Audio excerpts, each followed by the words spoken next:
दोस्तों नमस्कार।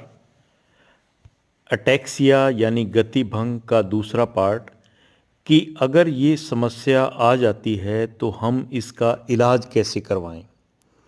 इलाज के लिए आपको कुछ बातों का ध्यान रखना ज़रूरी है।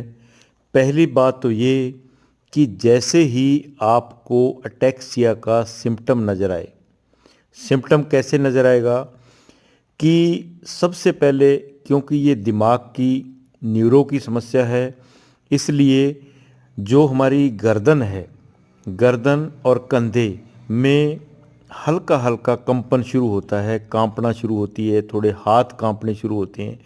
ऐसा अगर आपके बच्चों में, क्योंकि ये समस्या ज़्यादातर बच्चों में आती है, तो ऐसा जैसे ही आपको लगे तो आपको दवाइयों की यानी अंग्रेज़ी दवाइयों की तरफ भागने की ज़रूरत नहीं है। इसका सिर्फ टू सिर्फ योग एवं नेचुरोपैथी, न्यूरो 108 हीलिंग सिस्टम जो प्राकृतिक चिकित्सा है, इसी में ही इनका इलाज है।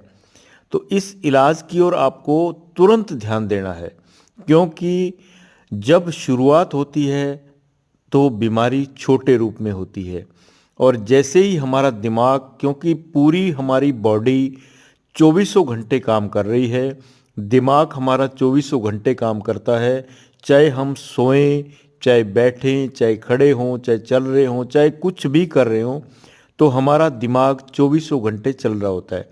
इसलिए जब ये समस्या आती है गति भंग की, तो ये समस्या के ऊपर हमारा दिमाग भी 24 घंटे काम कर रहा होता है और जब उसे प्रॉपर रेज नहीं मिलते तो उसी हिसाब से उस भाग को ये विक्षिप्त करना, उसको डिस्टर्ब करना, उसको ख़राब करना शुरू हो जाता है। जैसे मान लो किसी गाड़ी का बैरिंग ख़राब हो गया और उस गाड़ी को अगर आप ज़्यादा दूर तक चलाओगे या ज़्यादा देर तक चलाओगे तो धीरे धीरे वो बैरिंग टूट करके और बड़ा नुकसान हो सकता है।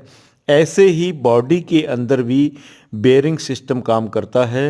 जब प्रॉपरली ब्रह्मांडीय रेज माइंड को नहीं मिलते तो माइंड के जो अलग अलग सिस्टम है, उठना बैठना चलना, ये सारे जिस भाग में भी रेज आने कम हो जाते हैं तो वो भाग जो है प्रॉपरली काम नहीं करता। अटैक्सिया में सिर्फ जो हमारा चलने का सिस्टम है, बॉडी के जो चलने के सिस्टम जितने भी हैं, तो वो सब क्या है, विक्षिप्त हो जाते हैं, भंग हो जाते हैं और न्यूरो 108 हीलिंग सिस्टम से ठीक हो जाते हैं। ध्यान दीजिए। नमस्कार।